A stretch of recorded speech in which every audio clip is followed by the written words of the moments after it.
Good evening, friends. Some of you might have read the book, some of you might not have read the book, but it's an amazing book.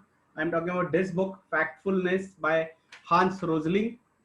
Am I audible to all of you? Yeah. Yes, yes, sir. Okay. Yes. Just a question. Yes. How many of you have read the book actually so far?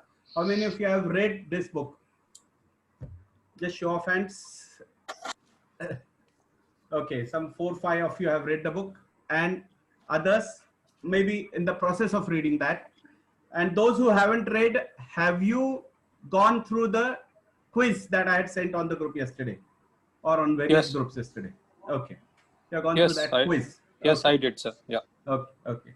So it's an amazing quiz. It's an eye-opener for many persons. I have noted that many people who are involved in some social work are aware of the growth that is happening. At least I am involved in Rotary. So I'm aware that 80% people or more than 80% kids are vaccinated. But still I was not aware of all 13 of those. And I still had challenge of about 5 or 6 answers. Otherwise I could get 7 out of 13 correct. But I was surprised when somebody posted on the group that many people got 2 or 3 answers right only. That is because what happens is we assume things based on what we get to read. So I'm starting my presentation now. I'm sharing my screen. While I'm doing that, I won't be able to admit people. So I request Nagappan and Santosh to do that for me, please. Yeah, sure.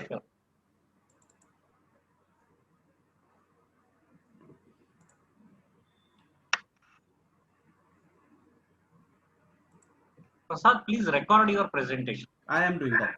Yeah. Are you able to see my screen now? Yeah.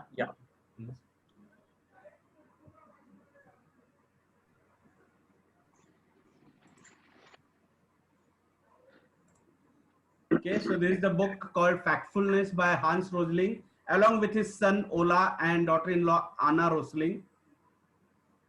We see many graphs in our life. We look at data several times. Many statisticians, many economists release data regularly, and many newspapers and TV channels show that data to us. Most of that may be correct. Quite often it is manipulated data the way it is shown. I remember one incident when NDTV had shown some data where 28% and 7% were the two numbers. But in that particular graph, 28% was shown smaller and 7% was shown higher. This is just a way of manipulation. But otherwise, quite a large number of people don't even understand that they are being manipulated by that data. The second thing that happens is we get to read news through our newspapers and maybe our electronic media TV channels and currently even WhatsApp. And most of the news items are negative. If stock market crashes one day, the newspaper immediately writes 400,000 crores wiped out. But if it rises by the same percentage, that is never the news that 400,000 crores created on the same day. So there is always a news of depression, a news of negativity which appears. So many people lose jobs. But when the economy is booming, they don't write that so many people gain job. When there's a flight crash, it's the front page. But every day there are thousands of planes which reach safely everywhere, and they don't release that as news. And probably if they did that, you and I won't be interested in reading that news. We might say, what's the big deal about that? Flights land every day. But that's how the world is today. And this is what the author talks about in the beginning of the book somewhere, and then proceeds to tell us about what are the 10 reasons that we are wrong about the world, and which are those, and how it happens, and how it can be better, how the world is actually better than what we think about. So an overview of the book starts with author's note, then introduction, and then that test which I had sent to you. I had sent a link to that test. Then it talks about our dramatic instincts and over dramatic worldview. We always believe that things are worse than they are actually. For example, one particular question which was asked to everyone, which was, if the boys all over the world study for 10 years, how many years the girls study? And people thought answers like 3 or 6 when the real answer was 9. Now this answer was given by people in the Western countries because most of the 14, 15 countries in which he conducted the tests were advanced countries. So they would always imagine that, in third world countries, this might not be the case and the girls might not be studying so much. But that's not the reality. The average of the world, it's still pretty good. Then there are 10 chapters. In each of these chapters, he talks about a bias of a kind that we have, or he calls it instinct. Then he talks about factfulness in practice, how we can employ that factfulness in our real life practice. And like we have intro, there is an outro in the end. Then there is an appendix about how did your particular country do on that survey when people from your country voted. Those are again those 15 first world countries. And finally, some notes, some sources and biographical notes. A large part of the book is the appendix and the notes. The overall book is 342 pages, but 259 pages are till outro, and the rest are notes and index. So you don't read them directly in that. You probably read it while you are reading the earlier chapters. How I read the book, this was my reading pattern. First day, I read until the introduction part, which was about 25 odd pages. Then every day I read one instinct a day. The instincts on an average were 25 pages, but the least was 19 pages and the most was 28 pages. Plus each instinct or each bias had some notes, some references, some indices and some charts. And I referred to those as well at that time. And on the last day, I read Factfulness in Practice or outro. So thus, the maximum reading time for this book is about 12 hours. Plus you think about that, so it takes more time than you imagine. You can actually read 25 pages in shorter time than 1 hour, but you read and you think about that simultaneously.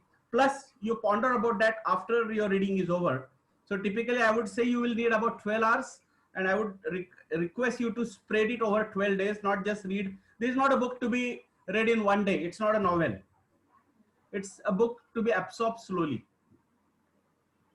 So the authors talk about this graph, which they print right in the front inside cover of the book. This shows the size of the bubble is the population of the country. So obviously China is the biggest, then India, then USA, and so on. And on the x-axis are income levels in a logarithmic scale. So starting with maybe $1,000, then $2,000, then $4,000, $8,000, $16,000, $32,000, and $64,000. And on the y-axis is lifespan of people living in that country. And every country would try to go from the bottom left to top right, where you increase the lifespan and you increase the income level of your citizens. And that is how he has done. Most of the things in this book are beautifully depicted graphically in this fashion. These are graphs which he created, by the way, the model of this graph. When I was reading of this book, I got reminded of two books. One is How to Lie with Statistics by Darrell Huff. It's a classic book about statistics, which shows how people actually lie with statistics, especially the data agencies and politicians show you how they bluff you. Like I told you, NDTV had bluffed people by showing a graph of how many members of which party are in prison, and 28% was of, I think, Congress, and 7% was of BJP, but they showed 7% more than 28%. That's how people bluff with graphs. But Darrell Huff tells you how you can do it without cheating like NDTV, with just by changing coordinates, just by changing the linearity of your graph. The other book is Practical Thinking. This is a book by Edward de Bono.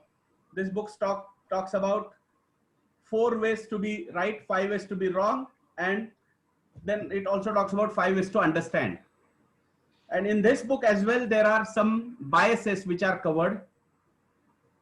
Hans Rosling talks about 4 levels of income. He doesn't divide the world into simple definition of most of the global organizations, such as developed countries and developing countries, or developed countries and underdeveloped countries at one time. That is rich and poor nations, only 2 definitions. No, he divides them by income per day. So he has set 4 levels: below $2 per day, between $2 and $8 a day, $8 to $32 a day, and more than $32 a day. This translates to something like 50,000 rupees a year, typically maybe income of a maid or something.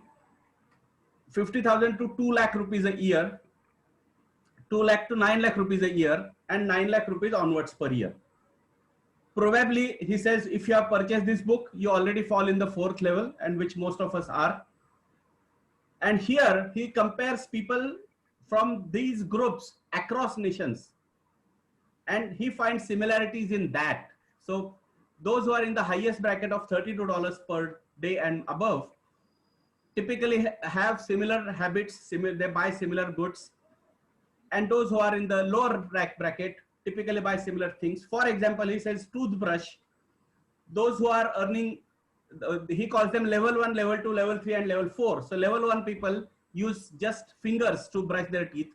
Level 2 may have one toothbrush for entire family, and the kids might be angry with their grandmother who eats tobacco and still brushes with the same toothbrush.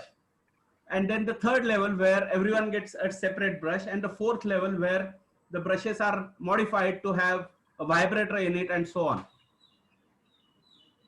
And then he talks about a dollar street project in which he puts people on a street in the form of their income levels. So on the left side, leftmost side will be the poorest person, on the rightmost side will be richest person, and it has kept some 40,000 photos clicked on that particular project and posted on his website. And you would be amazed to see that in all countries, people behave similarly across these 4 levels. Then he talks about the 10 biases or instincts. These are the 10 biases: gap instinct, negativity instinct, straight line instinct, fear instinct, size instinct. And then he talks about generalization instinct, destiny instinct, single perspective instinct, blame instinct, and urgency instinct. These are the 10 mistakes in our thinking that often happen. For example, in gap instinct, we see only poor and rich, only 2 definitions. But there are several in the middle income group. And the majority of the world is actually in the level 2 and levels 2 and 3 and not in 1 and 4. But we fail to realize that, and we just think it's level 1 or level 4 directly. In the same manner, he explains each of these levels, instincts. I'm going to cover one of them in detail so that you get an idea, and then you read the book and you will follow the others. I have omitted the word "the" in each of these cases just to save space. Now, in the book of Edward de Bono, 5 Ways to be Wrong, he also talks about these mistakes. He calls them monorail mistake, which is similar to straight line instinct of Hans Rosling; magnitude mistake, which is same as size instinct of Hans Rosling; Edward de Bono calls miss out mistake, which Rosling calls single perspective instinct; and must be instinct and must be mistake and misfit mistakes are similar to generalization instinct. For each of these instincts, he starts with an image, then he tells an interesting story, then he shares some fact question which is associated with that and the results of that. Then he analyzes those, and he tells later on how to control this particular bias or instinct.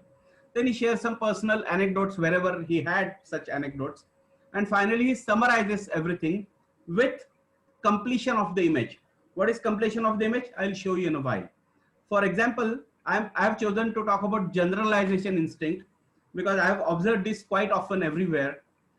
So it starts with this image where you see 3 fruits and you feel all are same. Then he tells a story of dense and sweets. He was a doctor. He is no more now, Hans Rosling. He was a doctor and he was practicing on a project in Africa where another doctor was his colleague, and that guy was from Denmark. And both of them had completed some tasks. So the villagers had invited them for dinner, and it was a feast, a treat for them. So they started by serving them what was seen as a rat. He was scared at first, but when he tested that, he found it to be okay. So rat, although he had not tried before, he tested that and he found it to be okay. Next came a dessert which had larvae, and he felt that in that soup bowl, the larvae were actually moving. So they were live animals and not live insects and not dead. And he was scared to take that. So he said, I cannot eat this. But the Dane had already started eating that because he was living longer in that country than Hans Rosling. So the villagers questioned, if you say no, how can he eat that? So he said, no, I cannot eat this because it's not my tribe which can allow me to eat that. His tribe is okay. But they said, you are similar. He said, no, he's from Denmark. I'm from Sweden. There is water body in between these two countries. Then somebody went inside a hut and brought out a map, and he actually showed them that this river divides us, and this is different tribe. I'm from a different tribe, and my tribe doesn't allow me to test larva. And they all agreed because they too had similar tales to tell. Each tribe had different rules, and they accepted that immediately. So this is how generalization came to his help in this particular case, where he could generalize that every Swede doesn't eat this and every Den eats that, although that may not be true. Then he talks about how there are two major stereotyping events happening in the world. One is racial stereotyping, the other is gender stereotyping. All people with this particular, all Asians are like that, all Europeans are like that, and women cannot drive, for example. These are some misconceptions that people have, and these are stereotyping, and this is what he calls generalization instinct. There is always a factor of us versus them in that. Whenever you think of an entire group of people as them, and you yourself fall into the category of us, then you always think that we are we and they are they, us versus them. And then the next danger comes in where you feel them means same. So all others are similar. Okay, so when I was working in Singapore, I noticed this bias very often, that all Indians are similar. That is what they used to think. And they used to ask me, how come your color is fair, whereas the Singaporean Indians were darker? So they were from southern India and they had migrated maybe 150 years ago, and they worked in the rubber plantations and other plantations there. So their skins had blackened further. But Singaporeans generalized all Indians must be dark just because of looking at whatever 5% people who lived there. And then all Indians are similar. Then how can you not speak that language? And of course, my mother tongue is Marathi and not Tamil, so I cannot speak Tamil. But they used to wonder that. And this is what happens to most of us. If we see people from Northeast, we feel they are Chinese or Japanese or Korean, whereas they are from Northeast India. And if we meet a Japanese, and I'm currently studying Japanese, if I meet a Korean, I would first think that this guy must be Japanese and start communicating in that language. But that may not be the case. So he deals with the fact question number 9, which is how many of the world's 1-year-old kid today have been vaccinated against some disease? And he gives 3 options: 20% children, 50% children, or 80% children.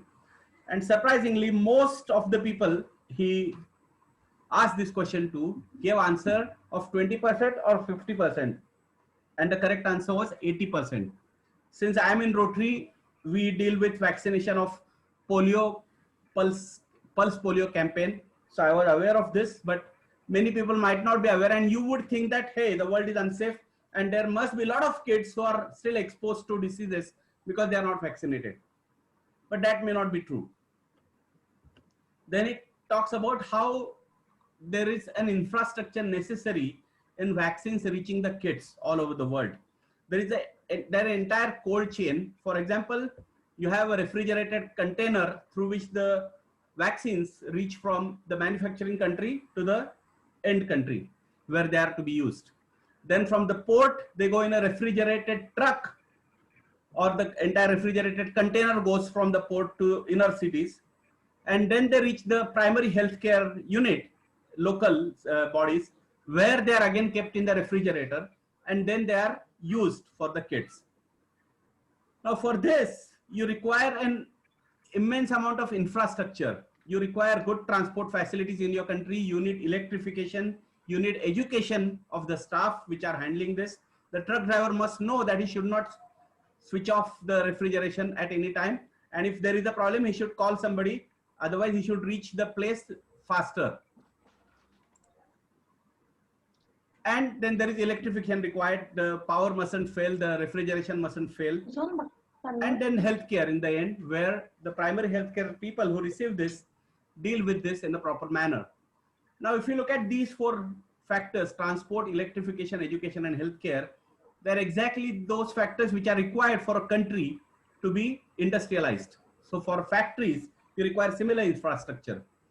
So while we imagine that vaccines are not reaching kids, if the country has a factory, they have all these infrastructure and they should reach kids. Then he talks about other issues of generalization. He had led a team of some doctors from Sweden to Kerala, where he was showing them around some hospital as a study tour. And they asked question, this hospital is so good that they can detect if somebody has got a diabetes. But the patients cannot afford the treatment of diabetes. How can this be the case? So then he explained to them that the priorities of primary health care are not to deal with each and every patient, but to identify what they need to do. And then it's up to the patient to do something. They would rather save more lives than treat one patient with diabetes for the rest of his life. It's a lifelong treatment. They would rather save more lives. So this was a priority. Then there was an incident where, this is a story of 1990s, where the Swedish people who had come to India assumed that all lifts in the world would be similar, and a girl tried to stop a lift by putting her right foot in the lift, but there was no sensor. It got jammed there and the lift started moving. Somebody had to frantically jump and stop and then take it out. So this is where she assumed that if lifts in Sweden are with sensors, then lifts in India also must be with sensors. And she tried something which didn't work. It was a horrible mistake which could have led to her death as well. Luckily, it didn't happen. She was saved in time. And Hans gives his own example when some 20 years before this incident, he was in Bangalore in 1974 as a student to study the public health system. And he was studying that time. A question was asked, this was 4th year of medicine. A question was asked about, they showed an image, or this was not on project or something, they showed or drew an image of a cancer cell on the screen and then asked, what is this? So he started thinking that, this is a kidney's x-ray. They showed, I think, x-ray. This is a kidney x-ray, and this x-ray, the person has got cancer. So he started thinking that, I'm from Sweden. These guys are from India. They may not know all these things. Let's see what they answer. And he was shocked to find that the students in his class not only told about what the disease is, but they also told how to diagnose that, how it spreads, and how to treat that. Then he thought that maybe I'm in the wrong class. I'm in 4th year and these guys know much more than that. Maybe this is a physician's class. Maybe it's MD class. So after the class, he said, I'm sorry, but I wanted to be in 4th year class, but I came to the wrong class. And his person sitting next to him said, no, that's us. That's the class you were in. So he said, how come you know so much? He said, yeah, we read it in the books. And then they compared the books. And he noticed that the Indian books were 3 times as large as the Swedish books. And these guys had read it 3-4 times more than he had read his own book.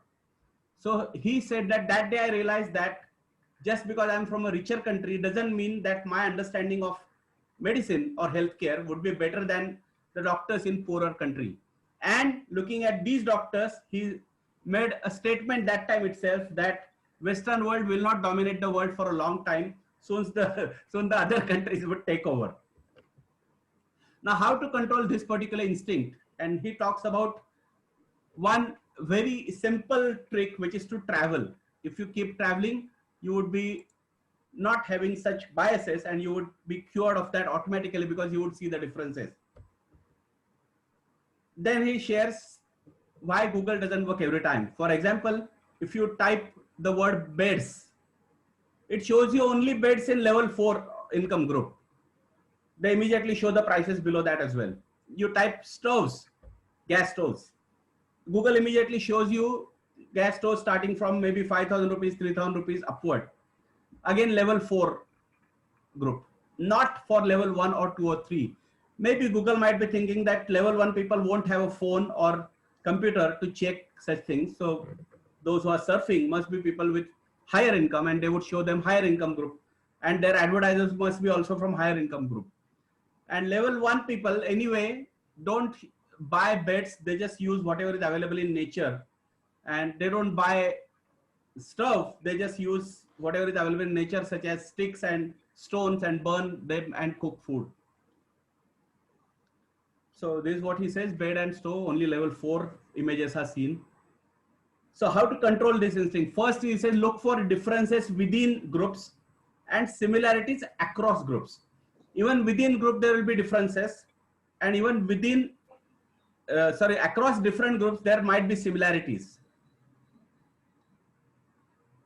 So for example, if you see water heaters and you see that these are water heaters in China, you would think that this is how all Chinese heat water, but that's not true. This could be a level 2 water heater.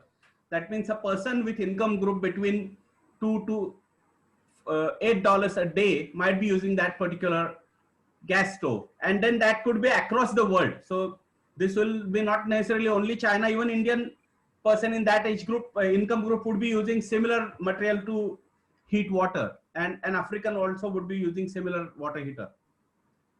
Then he talks about bewaring of majority. Quite often people say, majority of people are doing this, majority of people are doing that. But what is majority? Majority is 51% and majority is 99%. Where exactly does this fit? For example, in one example he gives where majority of the needs of the country are met.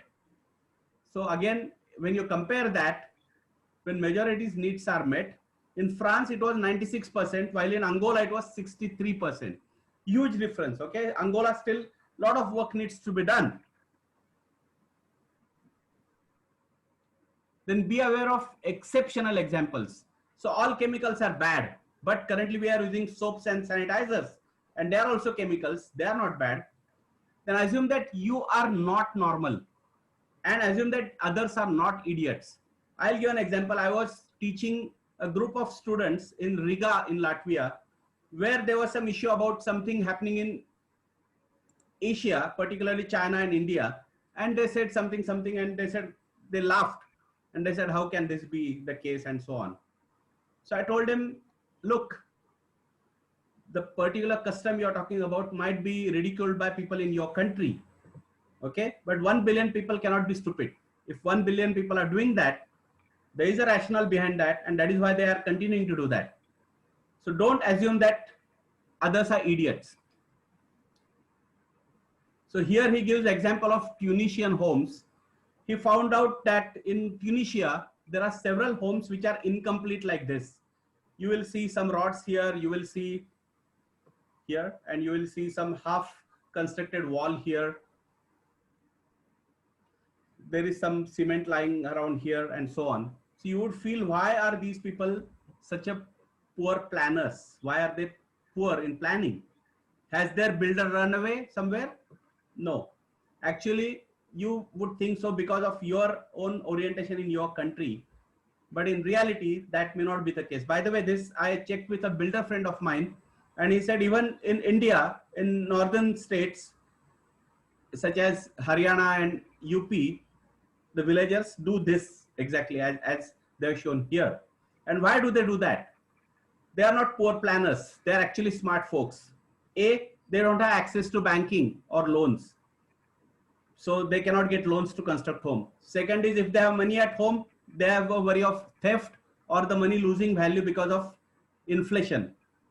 And finally, they have to store something. So if they buy bricks and store, again the bricks might be stolen, or they might be taken by somebody else, or they might break while they are just lying there. So they build one wall at a time, and eventually in over 10 or 15 years they completed their homes.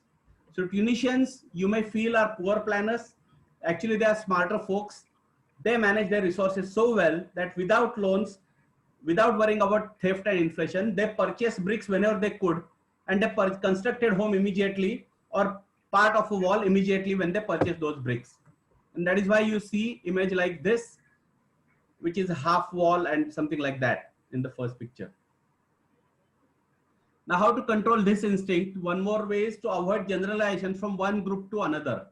So he noticed one particular thing, that soldiers in World War II, which were carried on stretchers, were always kept not on their back, but on their, they were made to sleep on their tummy. And then some doctors said that the survival rate was higher for soldiers like that. On the other hand, those soldiers which were brought on the stretcher with their back touching the stretcher had a higher propensity to die. And people started thinking this could be medical reason. And in those days, kids all over the world were advised that even the kids should sleep like this on their tummy and not on their backs. But the infant deaths started rising. So from 1950 to 1985, this continued even in advanced countries until a Hong Kong university published a paper which said that this is not true.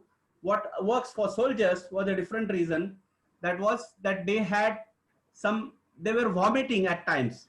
And if they were lying on their back, they couldn't vomit properly and it choked their throat and they died because of that. But if they're kept on tummy, at least their fluid will come out of body.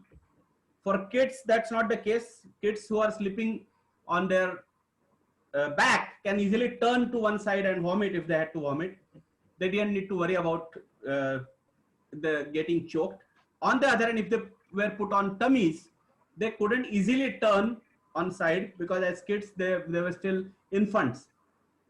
So until 1992, the research was discussed, and only in 1992 it was implemented all over the world that these two groups are not similar, don't deal with the same way, in the same way with kids or infants, the way you deal with soldiers.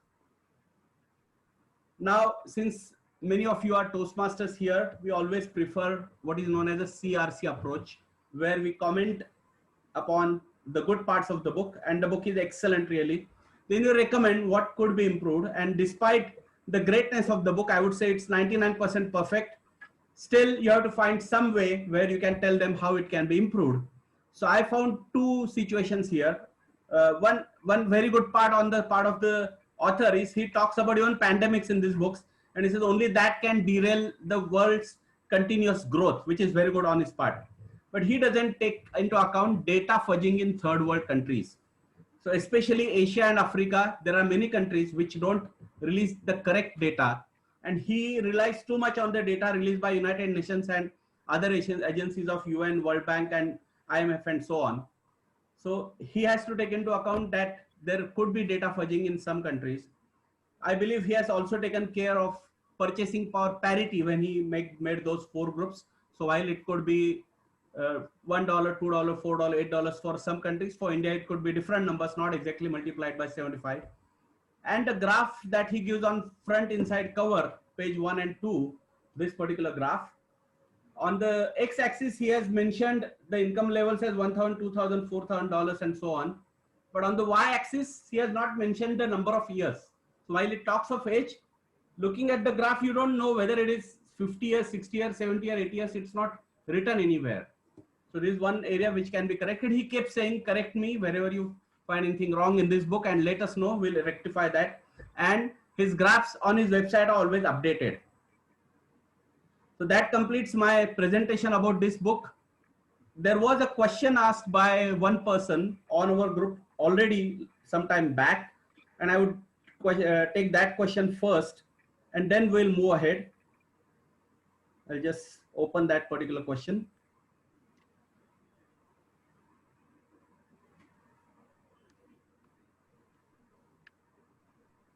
So while Hans Rosling says that you should not put people into two categories directly and so on, to control the gap instinct, the first instinct, look for the majority. So this person, Ruta, had asked this question, but then doesn't this itself create a divide with a majority and minority? And I had answered that on the group itself last month itself, that you are led to this because you feel majority and minority are two concepts which media hammers across to you. So you feel that majority is like this, minority is like this.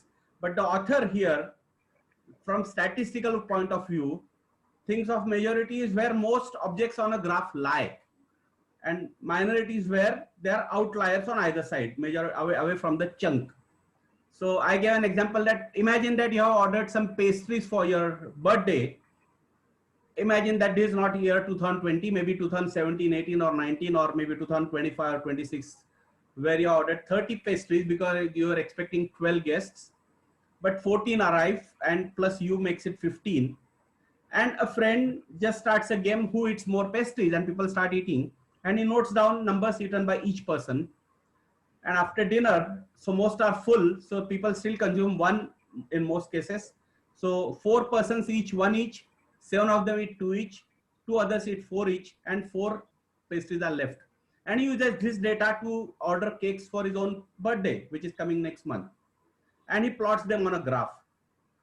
So he concludes that majority of the people eat 2 pastries. So are you segregating majority and minority here? No. Those who eat 4 are minority, but yes, but you are not segregating them. They are not worse affected. Or those who have diabetes and don't eat anything are in minority as far as the graph is concerned. But in real life, you are not treating them as minority anyway. So he has not divided people into majority and minority. He has just plotted on graph and shown that this is the major chunk and these two are outlying objects. Okay, I will take some questions if you have any about this book.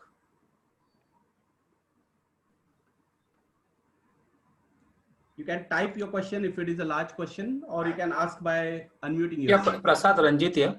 Yes, Ranjit.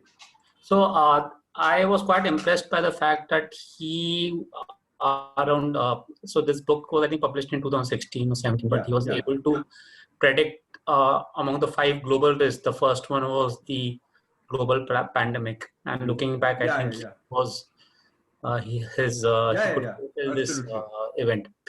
So I think, like you said, 99% of the book is along the lines which we had predicted.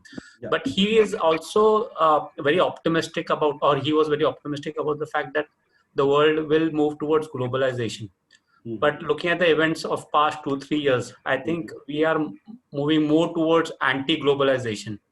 So what are your thoughts about it? So do you think, has he predicted it right, or there's going to be a change around it? Okay, are you talking about globalization of economies? Yeah, globalization of economies, where he's very optimistic around things moving towards Asia and Africa. Okay. People will start outsourcing and all that. Okay. I know what you mean. Yeah, okay, got it. So he talks about growth happening in these parts of the world.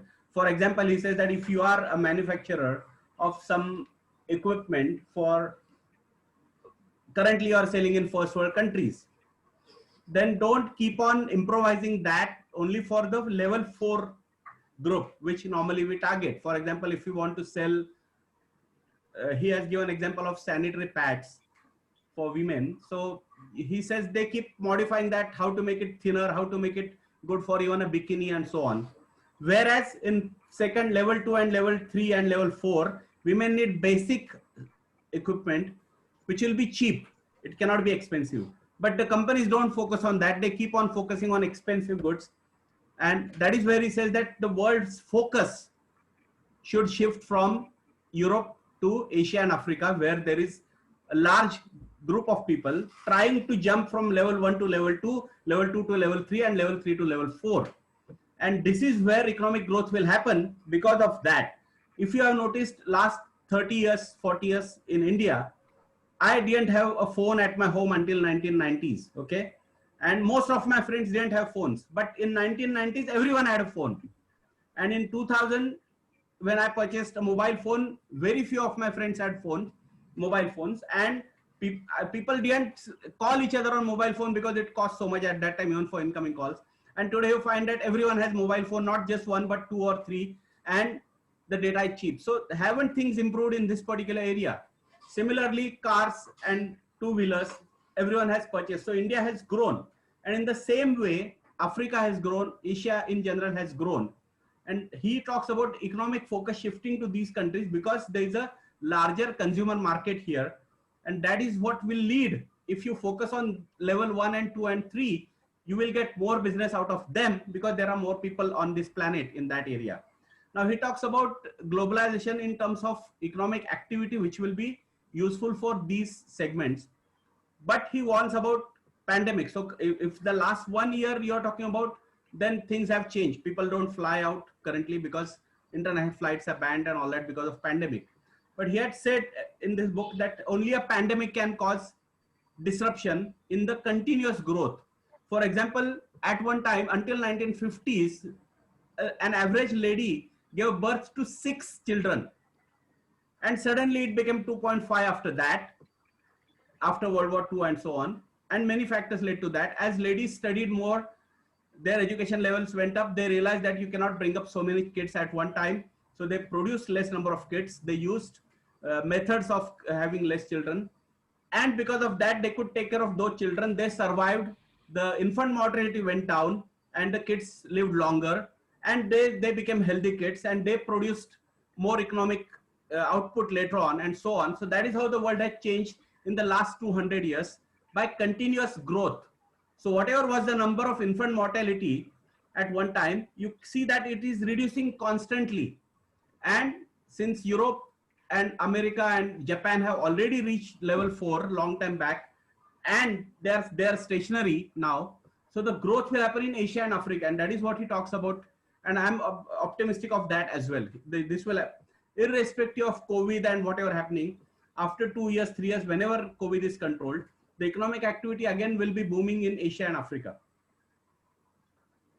Thank you, Prasad. That was helpful. Thank you. Ranjit.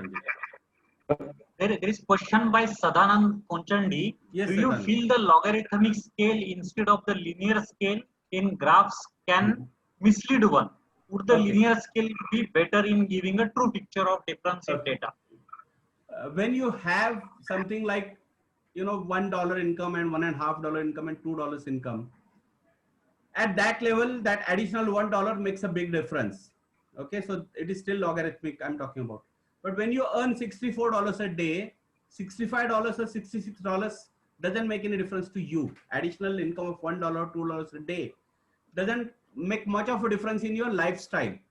But for those guys, it makes a big difference in their lifestyle. So a logarithmic graph helps in understanding that from 1 to 2 to 4 to 8 to 16 to 32, how the world is stacked.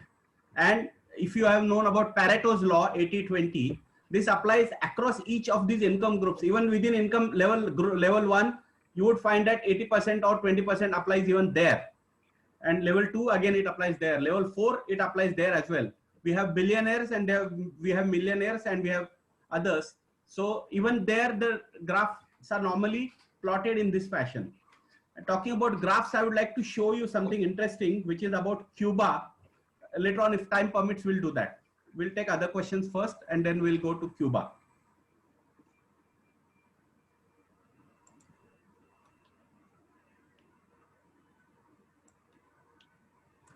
Does anyone have any other question? Okay, here I would request Santosh to talk about the book club and how others can join that. And meanwhile, I'll bring out the Cuba graphs. So over to you, Santosh, for only 2-3 minutes. Yeah. I spoke at the start of the meeting also. For those who joined little late for them, this is basically we manage this group club only on the WhatsApp. There is no physical meetings or face-to-face meetings, etc. We'll do that once the COVID is done. And you can send me a message. My number is, I'm just typing here, and you can note down also, 7350 697575. Santosh, sorry. So you can send me a message. Though we are calling it as a Toastmasters Club, because we are following the same norms, but there is no such a rigid rule. As long as you love to read books and you maintain the norms of our group, you are welcome. Please join us. We are really very good group. There are rich discussions and no nonsense discussions at all happening in the group. So it's a very healthy discussion group, and we are starting more and more activities so that everyone would get benefit of the club. We are also thinking how we can add more value to all the members. Thank you. There is no cost for anything. Thank you. Back to you, Prasad. Okay. Here, can you also talk about book of the month, please? Yeah. We have since last 3 months we have started a book of the month. Basically, what we have done, we have asked a recommendation from each of the group member, what book they would like others to read. We collected the books. Then there are 2-3 members who are already managing another book clubs. So they sit together and selected some 6 to 7 books out of it, and those are again posted for the voting, and we selected the top 3 books as the 3 books of the month. So first book of the month was Tuesdays with the Mori. It was a very nice book. Second book was Factfulness, which Prasad today reviewed, and third book was Range by David Epstein. That is also an winning book of McKinsey Financial Times Award. So I have started believing that wisdom of the crowd really helps in such kinds of selections, and the kind of books those are coming up in the group selection are really very nice. This month again we will be doing the selection for the next 3 months. Thank you very much.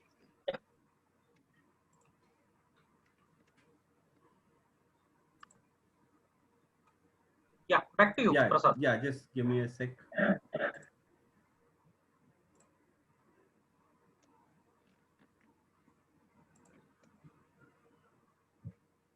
Okay, so I'm going back to show you a couple of graphs.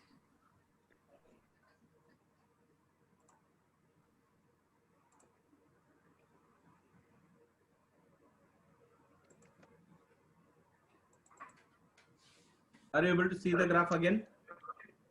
Yeah, I can see. Yeah. Okay.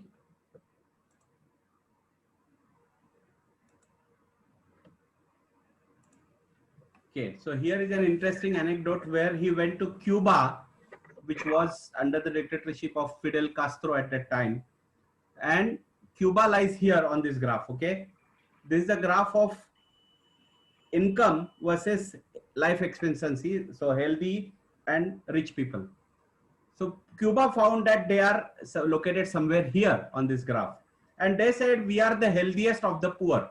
So they drew a line after that and said, these all are countries on our left, which are poor countries. And these countries on our right, all are rich countries. So we are in a poor country, but we are the healthiest of that. We are living the most. If you notice, they are the highest on this y-axis in the left side of the graph. Then somebody over there pointed out, does it also not mean that if we divide it vertically, then we would be like this, where we are in the top bracket here in the healthy countries, and amongst them we are the poorest. So if you draw a line here and you make healthy countries versus sick countries, healthy on top and sick at the bottom, you would notice that Cuba is in the healthy bracket, but amongst them they are the poorest country, that is towards the leftmost on that particular graph there. So this is how you can, politicians show you what they want, okay? This might be the one that might be the reality, but they would show you that we are healthiest among the poor and so on. Anyway, these are my coordinates. I am on Facebook, LinkedIn, Twitter, and YouTube. On YouTube, my channel name is The Globetrotter, without space, The Globetrotter. And you can watch my videos there. I'm going to post this video as well on YouTube. I'm stopping screen share again. If there are no other questions, we can stop the presentation here. It's 8:30.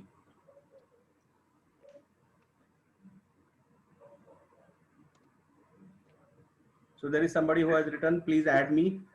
Yeah, I'm putting down the number. Yeah. And we'll save the chat later on, so it's easier. If any one of you would like to talk about any book other than the one that we mentioned, even you are welcome. We'll set up similar Zoom call where you can present a book that you have liked for others.